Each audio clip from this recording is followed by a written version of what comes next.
it's Jasmine. I'm hanging out with FAB Dallas with Courtney Kerr. Super excited to be talking to you today. Thank you. I'm excited to be here. Now, we are so lucky because you're going to be on the cover of our first issue. And when we think Dallas fashion, I think Courtney Kerr. Oh, well, wow, that's such a huge compliment. And I must say thank you to y'all for having me on your first cover, because this is my first cover too. So we're all getting to do this together. It's a lot of fun. You know, Dallas has been my home now for over 10 years. And it's such a place that I really think has become such a mecca for fashion, because when you can, it's kind of a combination of both coasts, and then you throw in a little Southern style, which is different from, you know, the East Coast and the West Coast. And so Dallas fashion, to me, has become such a big piece of the fashion industry overall. Absolutely. What are some pieces that you just like, when you think of them, you think of Dallas? Like, what really captures the Dallas fashion? Like just a Dallas woman. You know, I think Dallas women just have do a really good job of being tailored, which is stuff that I love. You know, whether it's a great blazer and a great fitted jean, a sexy high heel, we're just always put together, and I think that's what sets us apart. I definitely agree with that. You know, in a city that, you know, has birthed, look at like the Neiman Marcus, Absolutely. Mary Kay, Dallas Cowboy cheerleaders. I mean, like, what else could you expect from a Dallas woman? They've set these standards for us. We are polished and put together. That's definitely Dallas, and that's definitely you. Now, I was looking into your history. You started out in corporate America. I did. I worked retail right out of college for 10 years, had kind of climbed the corporate ladder, if you will. And when I left to start my blog, I was working a 9-to-5 corporate retail job. And when the blog happened, I had this audience that I was like, okay, this audience could really help me take my blog to the next level. It was post doing my first show on Bravo, and there were these girls that were just like, we want to see more of your clothes, we want to know what makeup you're wearing, we want to know where you get your hair done, we want to know what you're buying this spring, what you're buying for the fall.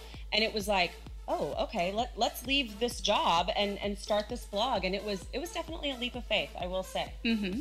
Now, doing the show on reality TV, how did you like working on that? Was that like kind of, did it complicate your personal life, or did you really enjoy it? Like, how did it?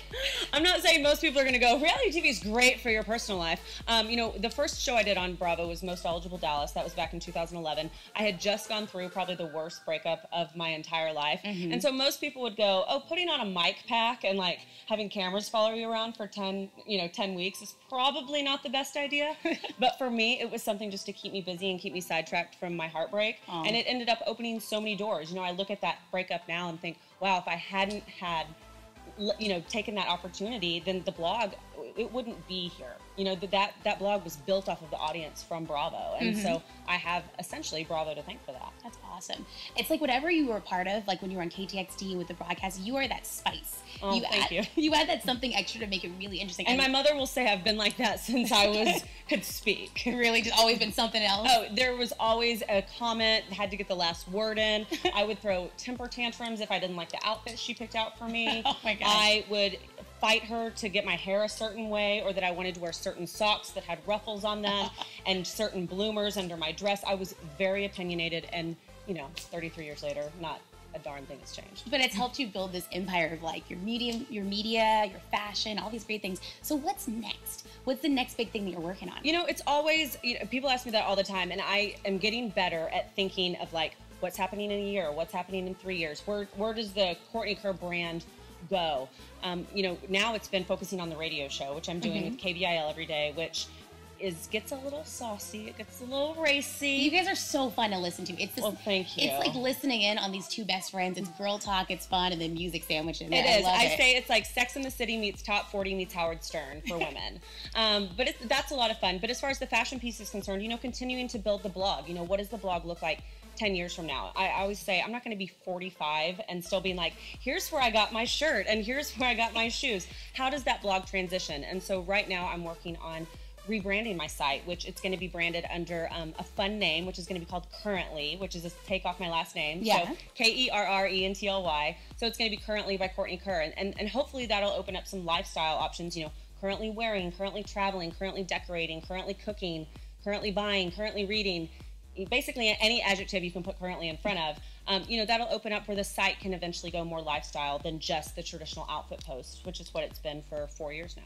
That is super smart. It's great that you're always moving and changing and making really great decisions for building your fan base and getting people interested in what you're doing.